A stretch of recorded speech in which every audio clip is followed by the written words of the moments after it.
Hello students, welcome to my next class of strength of materials 2. ఈ క్లాస్లో మన topic unit 4లో second portion, that is theories of failure.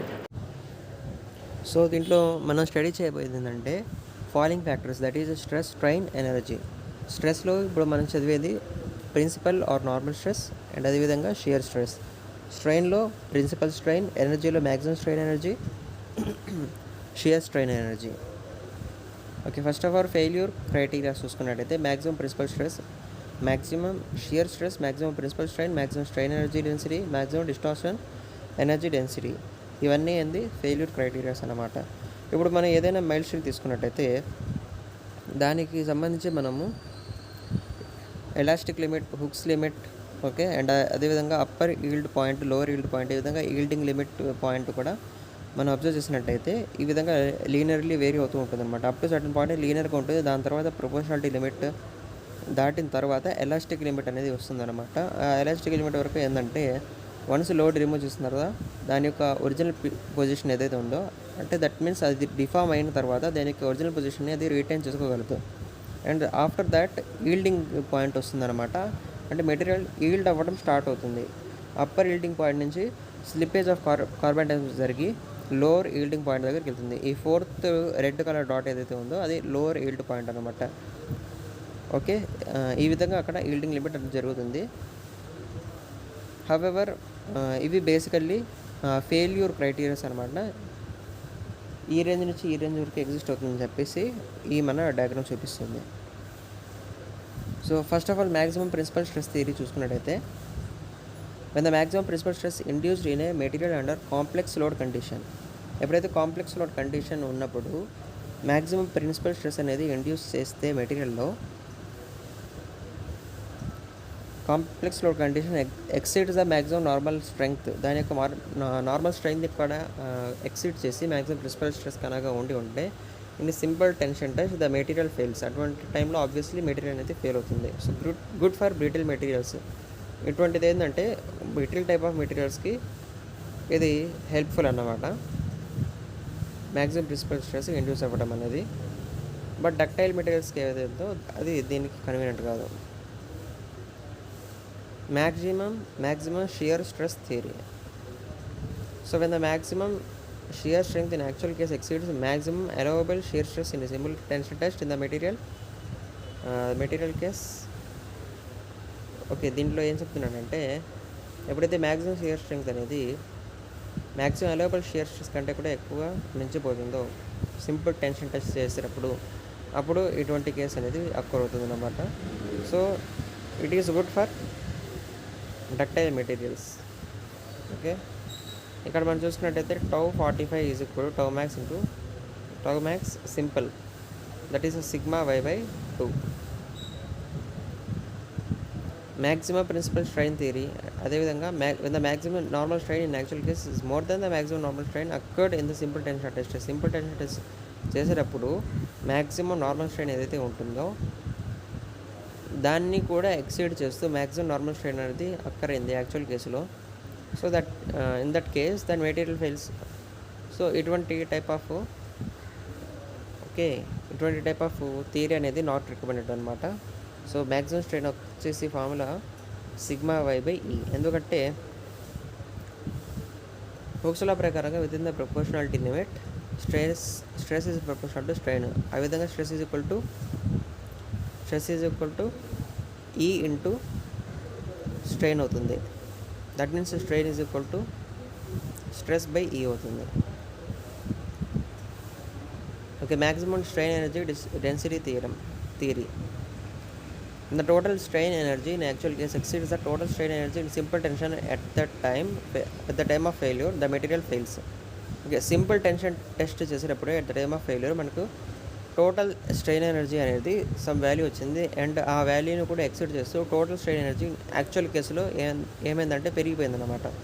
అటువంటి టైంలో material అనేది ఫెయిల్ అవుతుంది. సో ఇది basically good for ductile materials మాత్రమే అన్నమాట. ఎందుకంటే డక్టైల్ ఫెయిల్యూర్స్ ఏవైతే ఉంటాయో అవి జనరల్లీ టెన్షన్లో రావన్నమాట. సో టెన్షన్లో డక్టైల్ మెటీరియల్స్ అనేవి మంచి పర్ఫార్మెన్స్ ఇస్తాయి. సో మంచి రెసిస్టెన్స్ని ఇస్తాయి అన్నమాట ఫెయిల్యూర్కి. అందుకని మనం దీన్ని డక్టైల్ మెటీరియల్స్ ఏవైతే ఉన్నాయో వాటిని యూస్ చేయొచ్చు. So TSC simple is equal to sigma y square by 2E. Total strain energy sigma y square by 2E. అదేవిధంగా maximum distortion energy density theorem. When the shear strain energy in the actual case exceeds the shear strain energy in simple tensile dash at the time of failure, the material fails. So shear strain energy ఏదైతే ఉందో actual కేసులో అది simple tension టెస్ట్లో వచ్చే shear strain energy కంటే కూడా exceed అయిపోయింది, అప్పుడు మెటీరియల్ అనేది ఆల్మోస్ట్ ఫెయిల్ అయిపోతుంది. So it is highly recommended అనమాట ఈ మ్యాక్సిమం డిస్టార్షన్ ఎనర్జీ మెటీరియల్లో ఎగ్జిస్ట్ అయ్యి ఉండటం. సో కాబట్టి సో ఇక్కడ ఎస్ఎస్సి సింపుల్ అంటే strain energy is equal to shear strain energy is equal to sigma y square by 6G.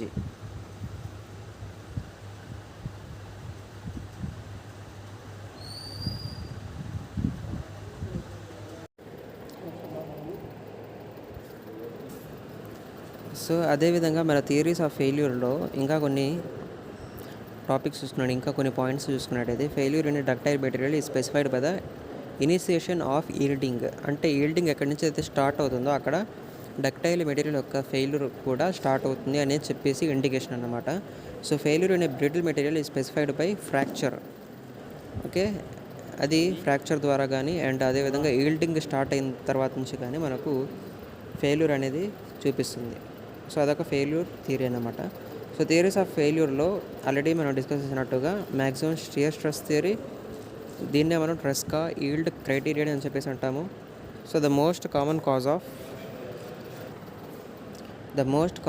Of yielding of a ductile material such as steel is slipping which occurs along the contact planes of randomly ordered crystals that make up the material.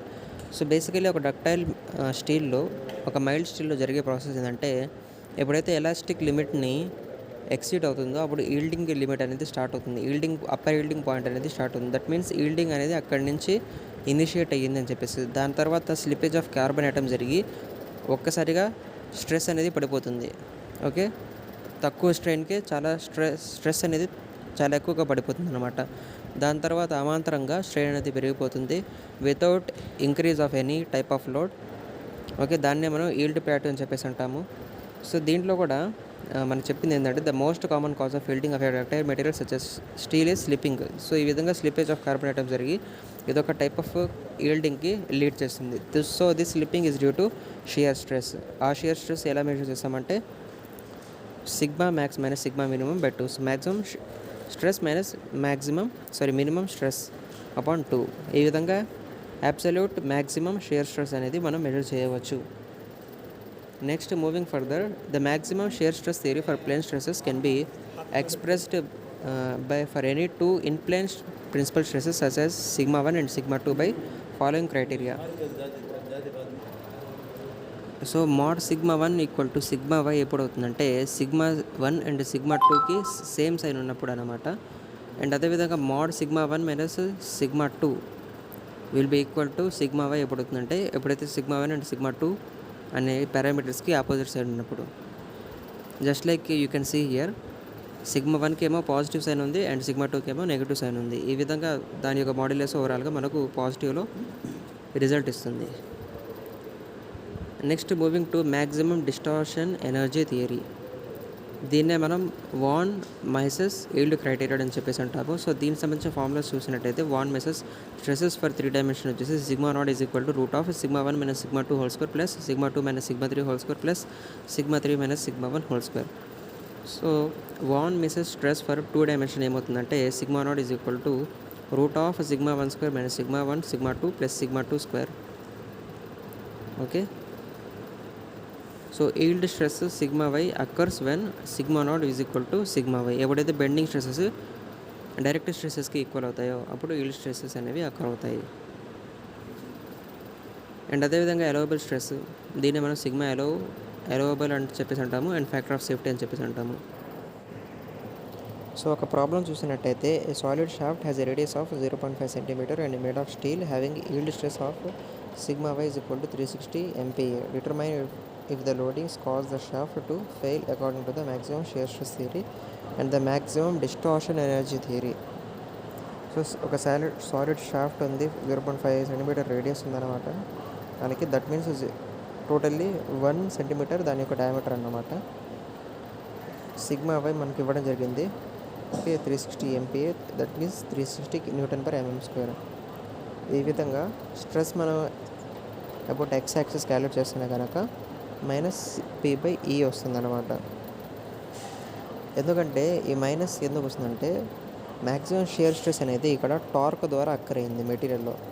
Okay, అందుకని మనం minus సింబల్ని use చేస్తాం. So -P/A is equal to 15 kN/π into r². r అంటే radius, πr² అయినా రాయొచ్చు, లేకపోతే π/4 d² అయినా కానీ రాయవచ్చు. సో π ఇంటూ r², అంతే కదా. r 0.5 centimetre. ఈ విధంగా టోటల్లీ -19.10 kN/cm² అయినా అవుద్ది, ఆర్ అదర్వైజ్ 191 MPa అయినా అవుతుంది. అదేవిధంగా షియర్ స్ట్రెస్ అబౌట్ XY మనం చూసినట్టయితే TC/J, దట్ మీన్స్ టార్షన్ ఎంతైతే ఇచ్చాడో అది ఎంత ఇచ్చాడు క్వశ్చన్లో మనకు.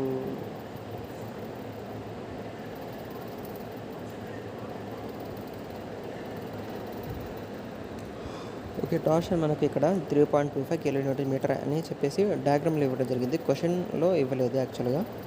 So 3.25 kN/m టార్షను. సెక్షన్ మాడ్యులస్ ఒక ఫార్ములా π/2 ఇంటూ r⁴. ఓకే, ఇలాగని రాయొచ్చు. ఓకే, నెక్స్ట్ మూవింగ్ ఫర్దర్, దీని నుంచి మనము ఇక టీసీ తెలుసు, జే తెలుసు, సబ్స్టిట్యూట్ చేసుకుంటే 165.5 MPa వస్తుంది. అండ్ ఓవరాల్గా ఈ విధంగా σ1 2, that means maximum principal stress calculate చేసుకుంటే σx plus σy/2 plus or minus √of σx plus σy/2 whole square plus τxy². That will be equal to -191 plus 0/2 plus or minus √of -191 plus 0/2 whole square plus 165.5 whole square. That will be equal to -95.5 plus 191 plus or minus 191.1, and it will be equal to 95.6 MPa, and σ2 is equal to -286.6 MPa.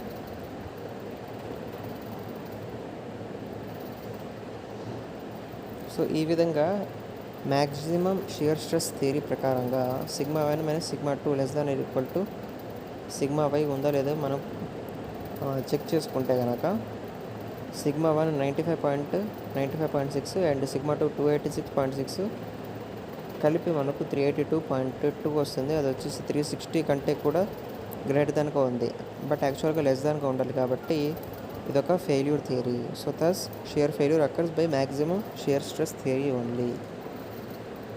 Okay,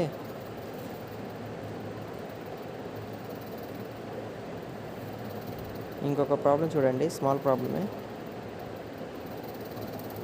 So stress in shafts due to axial load and torsion.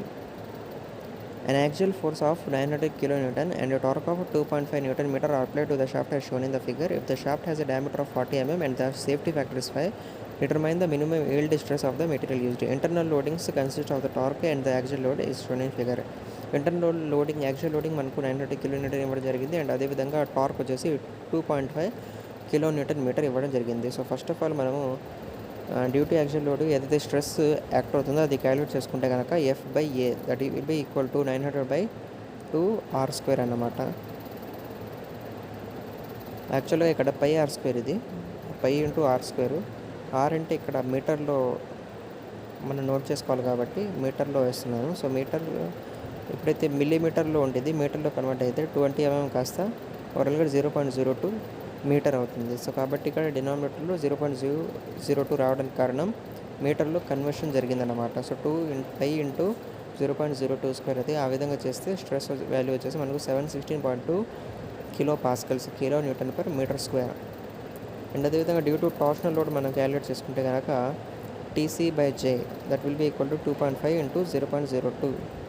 ఎలాగొచ్చింది 2.5 into 0.02? ఓవరాల్గా చూసినట్టయితే torque 2.5 Nm, and అదేవిధంగా 2.5 into 0.02 అంటే 2.5 into 0.02 అంటే 2.5 Nm. And అదేవిధంగా 2.5 into 0.02 అంటే 2.5 Nm². And అదేవిధంగా 2.5 into 0.02 అంటే 2.5 Nm². And అదేవిధంగా 2.5 ఇంటూ 0.02 అంటే 2.5 Nm². దీని యొక్క రేడియస్ వచ్చేసి 0.02 మీటర్ అండ్ జే వచ్చేసి 5/2 ఇంటూ r⁴. సో ఆర్ వచ్చేసి ఇక్కడ 0.02 కాబట్టి whole power 4.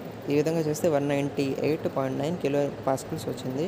So the state of stress at point P is defined by these stress components. So principal stress first of all మనం find out చేయాలంటే σ12 will be equal to σy/2 plus or minus root of minus σy/2 whole square plus τxy². ఈ విధంగా σ1 మనం calculate చేస్తే కనుక 767.8 kilo pascals వస్తుంది and σ2 వచ్చేసి -51.6 kilo pascals వస్తుంది. Okay, the orientation of the principal plane 2θ is equal to tan inverse of τxy/-σy/2 చేస్తే మనకు τp వాల్యూ వచ్చేసి -29 డిగ్రీ వస్తుంది. అండ్ ఈ విధంగా డైరెక్ట్ బెండింగ్ స్ట్రెసెస్ మనం క్యాలిక్యులేట్ చేస్తే కనుక root of σ12 minus σ1 σ2 plus σ2². Okay, σ1 already 761.8 తెలుసు, σ2 -51.6. ఈ విధంగా σ0 వచ్చేసి 794.8 kilo pascals. So yield stress of the shaft material can be found from yield stress ఎలా ఫైండ్ అవుట్ చేయొచ్చు, ఏదైతే మనకు అప్టైన్ అయిన వాల్యూ ఉందో. ఓకే, దీనికి సంబంధించిన formula σ0 is equal to σy/SF అనమాట. So σy is equal to SF into σ0. So yield stress calculate చేయడానికి మనం డైరెక్ట్ స్ట్రెసెస్ని సేఫ్టీ ఫ్యాక్టర్తో మల్టిప్లై చేయాలి. సో సేఫ్టీ ఫ్యాక్టర్ ఆల్రెడీ 5 అని చెప్పేసి మనకు తెలుసు. అండ్ అదేవిధంగా బెండింగ్ డైరెక్ట్ స్ట్రెసెస్ వచ్చేసి 784.8 అని చెప్పేసి తెలుసు. దీని నుంచి మనకు ఓవరాల్గా ఈల్డింగ్ స్ట్రెసెస్ వాల్యూస్ వచ్చేస్తాయి. That is 3.974 MPa or otherwise 3.974 Nm². Hope you like this video. Thank you for watching until now and stay tuned for my upcoming videos. Thank you.